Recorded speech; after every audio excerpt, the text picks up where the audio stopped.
Assalamualaikum warahmatullahi wabarakatuh. Di sini saya akan mereview jurnal tentang penyakit tonsilitis. Apa sih tonsilitis itu? Lalu bagaimana sih gejala dan penyebabnya? Dan bagaimana cara pengobatannya? Yuk simak baik-baik. Radang amandel atau tonsilitis adalah kondisi di mana amandel mengalami peradangan atau inflamasi. Meski umumnya dialami oleh anak-anak usia 3-7 tahun, radang amandel juga dapat terjadi pada orang dewasa. Nah, apa sih gejala dan penyebab tonsilitis?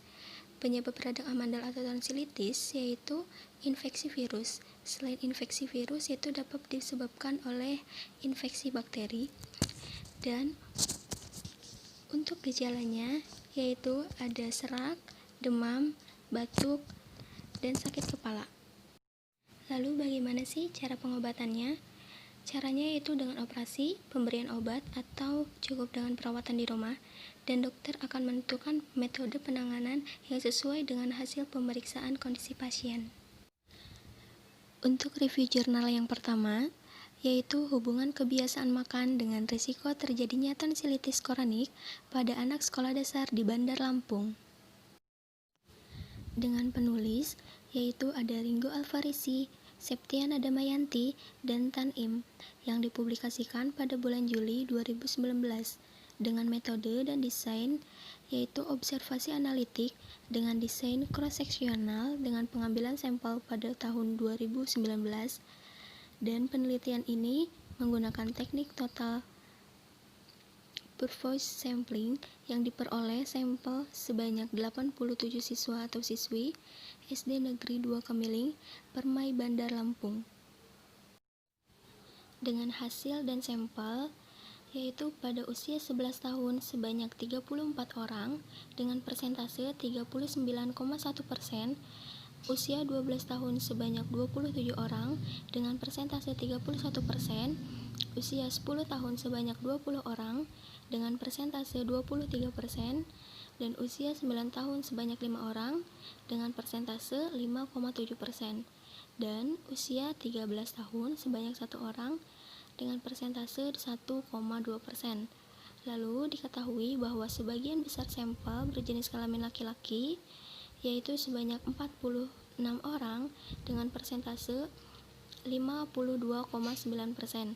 Yang diketahui sampel responden tidak mengalami tonsilitis kronik sebanyak 55 siswa dengan persentase 63,2%,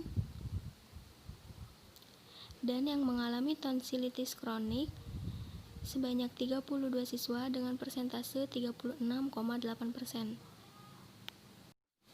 Selanjutnya yaitu review jurnal yang kedua dengan judul Pengaruh Suplementasi Seng Terhadap Kejadian Tonsilitis pada Balita, dengan penulis yaitu Gita Zeni Prasetya, Ayu Chandra, Dewi M. Kurniawati, yang dipublikasikan pada tahun 2018 dengan metode dan desain menggunakan RTC, di mana subjek ditempatkan secara random ke dalam dua kelompok, yaitu kelompok intervensi dan kelompok kontrol. Hasil dan sampel. Karakteristik subjek berupa jenis kelamin, usia, status gizi berdasarkan BB/U dan TB/U, serta tingkat kecukupan gizi subjek sebelum intervensi. Sebagian besar subjek pada kedua kelompok berjenis kelamin perempuan, yaitu sebesar 68,4% pada kelompok kontrol dan 52,6% pada kelompok intervensi. Sedangkan besar kedua subjek pada kelompok berusia 24 sampai dengan 36 bulan pada saat penelitian dilakukan, yaitu sebanyak 57,9%. Pada kelompok kontrol juga 57,9% pada kelompok intervensi. Status gizi subjek berdasarkan Z-score BB/U menunjukkan 94,7% subjek pada kelompok kontrol dan 78,9% subjek pada kelompok intervensi memiliki status gizi, dan berdasarkan skor TB/U menunjukkan 48,2% dan subjek pada kelompok kontrol 52,6%, subjek pada kelompok intervensi berstatus gizi normal.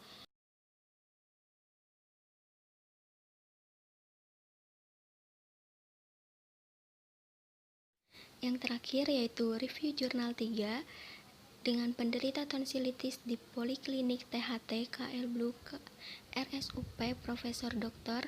RD Kando Manado pada Januari 2010 sampai dengan Desember 2012. Dengan penulis yaitu ada Andre Tambel dan Julie Hedop yang dipublikasikan pada bulan Juli 2014 dengan metode dan desain yang dilakukan di Poliklinik THT KL Blue Profesor Dr.